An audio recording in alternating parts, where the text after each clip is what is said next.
her upstairs.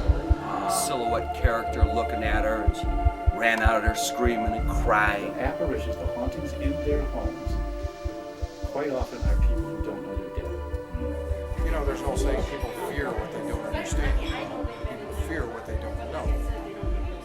If you're ever going to prove the existence of a ghost, it's a subjective experience.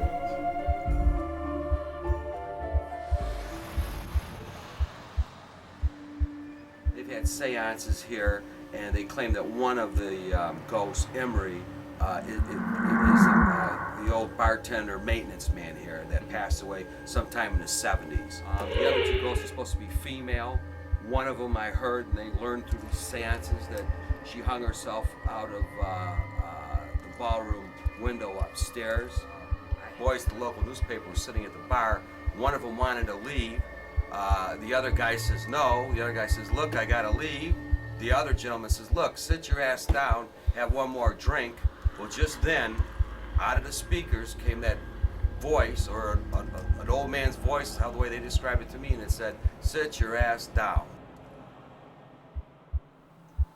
They can hurt you in terms of frightening you, just scaring you. There's the psychological kind of fear that goes on there.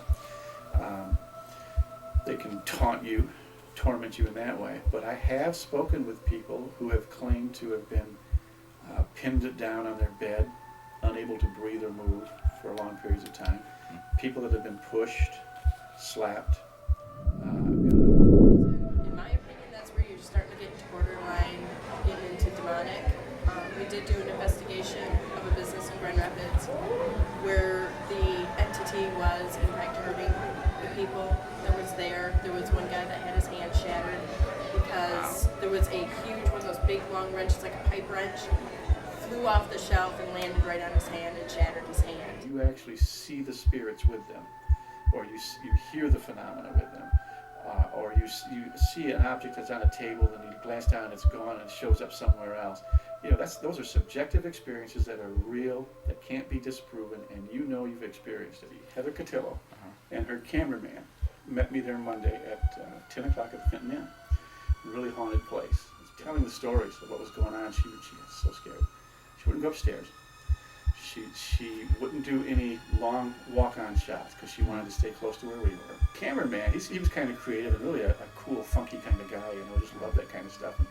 And he said, well, you and Jared just shooting the breeze. He said to Heather, he said, I'll go behind the bar because he's got this big mirror. And he says, I want to film you guys. I want to film into the mirror and film your reflection while you're talking, just for a cool effect. And all of a sudden there's this loud, screeching, howling noise that just continues. And it just goes on and on and on and on and on. And while it's going on, Heather looked at me and she just says, oh, now you guys aren't going to scare me with this. This is just feedback from his equipment. And he looked over and he said, Heather, my equipment isn't even on. And it wasn't.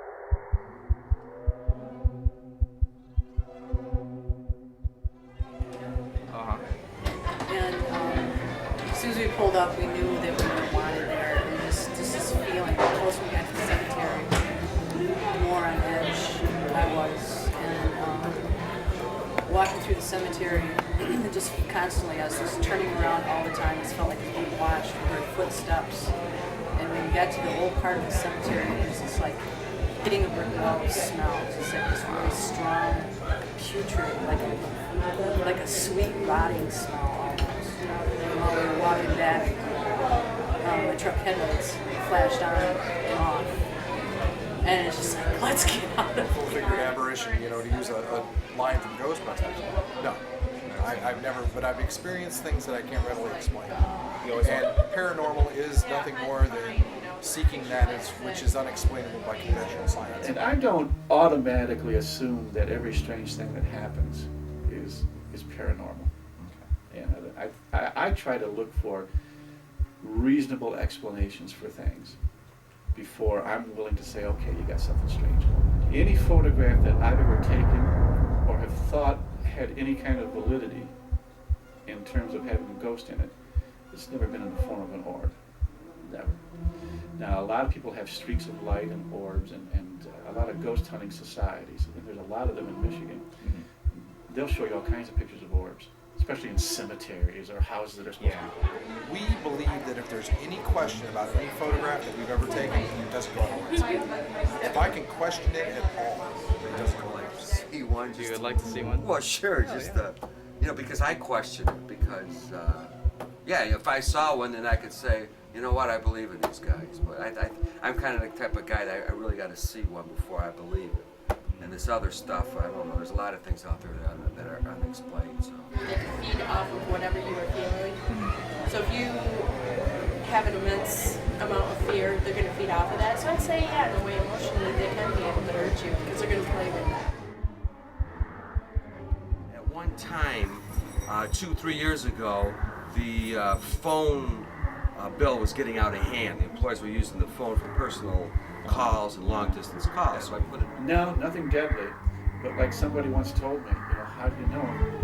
If somebody's been killed by a ghost. So I put a note up there. I said, no personal calls. I had a big note there right by the phone at the hostess stand. The strange phenomena that people experience comes from their own minds, their own belief system. Conscious. The psychology of their own mind. I go to the front of busboys on the phone.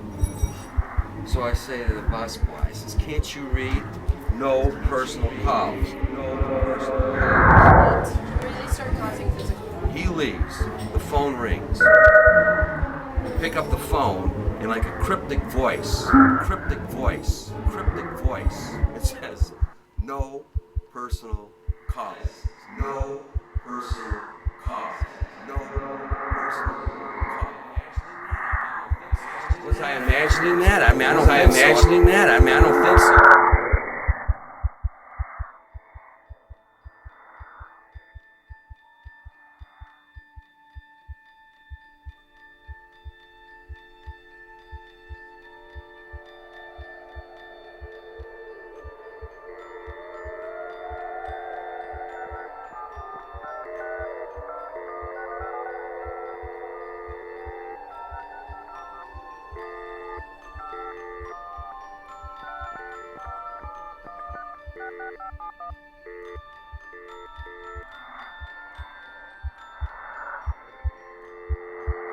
Am I losing my mind? I don't think so. But maybe I am. I don't know. Where'd that come from? Here? Well, you hear that.